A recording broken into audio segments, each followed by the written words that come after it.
ஒரு பெரிய முயற்சி எடுத்திருக்காங்க. அந்த முயற்சி வெற்றி அடைய நான் இறைவனை வேண்டிக்கிறேன். மேடம், உங்களோட முயற்சி பெரிய அளவில் வெற்றி அடையணும்னு நான் வேண்டிக்கிறேன். ரொம்ப நன்றி, ரொம்ப நன்றி. Thank you sir. ஸோ எல்லாருக்குமே வணக்கம். இன்னைக்கு வந்துட்டு இந்தியாவில் பார்த்தீங்கன்னா பார்வை மாற்றுத்திறனாளிகளை எப்படி நம்ம கொண்டு போகணும் அப்படிங்கிற அவேர்னஸ் கண்டிப்பா கம்மியா இருக்கு.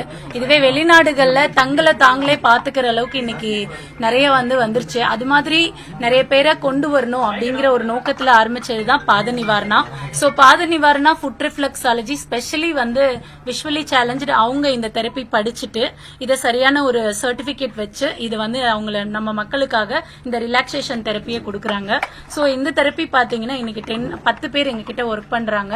சோ இதே மாதிரி ஒரு 100 பேர் 1000 பேர் விஷுவலி சேலஞ்ச் இருக்கு. நம்ம வேலை வாய்ப்பு கொடுக்கும்போது அவங்களுக்கு வேலை இல்ல அப்படிங்கிற ஒரு சமுதாயம் மாறி அவங்களும் எல்லாரும் மாதிரி நிறைய சம்பாதிச்சு அவங்களும் அவங்களோட குடும்பத்தை சரிசமமா சர்வை பண்ண முடியும் அப்படிங்கிற நோக்கத்துக்காக இதை நாங்க ஸ்டார்ட் பண்ணிருக்கோம். இன்னைக்கு இதுக்கான இனிஷியேட்டிவ்ல எங்களோட ஓபனிங் விழாவுக்கு சாரை இன்வைட் பண்ணதும் எவ்வளவு பிஸி டைம்ல கூட எங்க பசங்களுக்கு சரியான அளவுக்கு அவர் ரெஸ்பெக்ட் கொடுத்து வந்திருக்காரு. அதுக்காக அவருக்கு எங்களோட பாத நிவாரண சார்பா நன்றிகளை தெரிவிச்சுக்கிறோம். இன்னும் எங்களோட வளர்ச்சியில எப்பவும் உங்களோட சப்போர்ட் வேணும் சார். உங்களுக்கு இறைவன் எல்லாத்தையும் உங்களுக்கு அருள் புரியட்டும் சார். நன்றி சார். இவங்க அகல் ஃபவுண்டேஷன்ல ரொம்ப வருஷமா நடத்திட்டு வராங்க. அம்பிகான்னு எனக்கு தெரிஞ்சு ஒரு 4-5 வருஷமா தெரியும். எஸ்பெஷலி விஷுவலி சேலஞ்சுக்காக நிறைய பண்ணிட்டு இருக்காங்க. சோ கொஞ்ச நாளா ஏன்னா நானும் விஷுவலி சேலஞ்சுக்கு ஸ்கிரைபாவோ அவங்களுக்கு எழுதி கொடுக்கறது அது மாதிரி ஹெல்ப் பண்றப்போதான் எனக்கு இவங்களை நல்லா தெரியும். அண்ட் இது ஒரு நல்ல இனிஷியேஷன். இவங்க சொன்ன மாதிரி வெளிநாடுகள்ல பாத்தீங்கன்னா அவங்களோட எழுத்து படிப்பு எல்லாமே அவங்க முறைப்படி ரொம்ப ஈஸியா அமைஞ்சிடுது. அதனால அவங்களுக்கு என்ன தேவையோ அது ரொம்ப ஈஸியா கிடைக்கக்கூடியதா இருக்கு. ஆனா இந்தியால பாத்தீங்கன்னா இன்னைக்கும் ஒரு கண் பார்வையற்றவங்க ஒரு ட்ரெயின்ல பாட்டு பாடியோ இல்ல ரோட்ல ஒரு பாட்டு பாடியோ மட்டும்தான் அவங்களால நிறைய ஏர்ன் பண்ண முடியுதே தவிர இந்த மாதிரி பல துறைகளை நாம அதாவது நம்ம சரியா நல்லா இருக்கக்கூடிய நாம ஒர்க் பண்ணக்கூடிய துறைகள்ல பார்வையற்றவர்களும் ஒர்க் பண்றாங்க அப்படின்றது ரொம்ப குறைவு. சோ அப்படி இந்த மாதிரி ஒரு ஃபீல்ட தேர்ந்தெடுத்து அவங்க ஒரு பிசினஸ் மாதிரியும் அவங்களும் சொந்த கால நிக்க முடியும் அப்படின்னு ஏற்படுத்தி கொடுக்கறதுக்காக அகல் ஃபவுண்டேஷன் ரொம்ப ரொம்ப முயற்சி எடுத்துட்டு நிறைய விஷயங்கள் இந்த மாதிரி பண்ணிட்டு இருக்காங்க. சோ இது பாத நிவாரணான்றது இப்ப ஆரம்பிச்சிருக்காங்க. லைக் ஃபுட் ரிஃப்ளெக்ஸாலஜி இது முழுக்க முழுக்க பார்வையற்றவர்கள் அது அவங்களோட பர்சன்டேஜ் இதுல முழுமையா பார்வை இல்லாதவங்களும் இருக்காங்க, கொஞ்சம் பார்வை தெரிஞ்சு சமாளிக்கக்கூடியவர்களும் இருக்காங்க.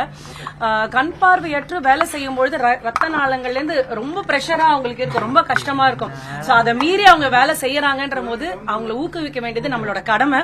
சோ இது ஒரு நல்ல இனிஷியேஷன். டெஃபினெட்லி இது ரொம்ப நல்லா போகணும். அகல் ஃபவுண்டேஷன் இந்த மாதிரி நிறைய விஷயங்கள் பண்ணணும்ன்றது என்னோட வாழ்த்துக்கள். அண்ட் இன்னைக்கு இது அண்ணனால திறக்கப்பட்டது உண்மையாவே ரொம்ப பெரிய விஷயம். நன்றி.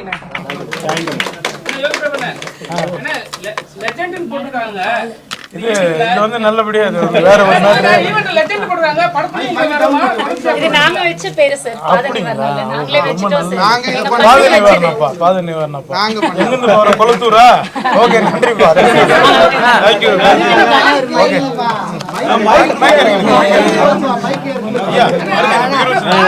ஓகே, இந்த gift குடிப்பா. தொடர்ச்சியா ஒரு கோரிக்கை வைக்கிறாங்க கவர்மெண்ட் கிட்ட. வேலை இருக்கு, கவர்மெண்ட் வேலைக்கு கொண்டுன்றாங்க. உங்களோட கருத்து கவர்மெண்ட்டுக்கு வரப்போற கவர்மெண்ட்டுக்கு நீங்க ஏதாவது சொல்றீங்க? பேசிக்கா நானே பார்வையற்றேன் தான் வாழ்க்கையில நானும் பார்வையற்று ஜெயிச்சிருக்கேன். Okay, thank you.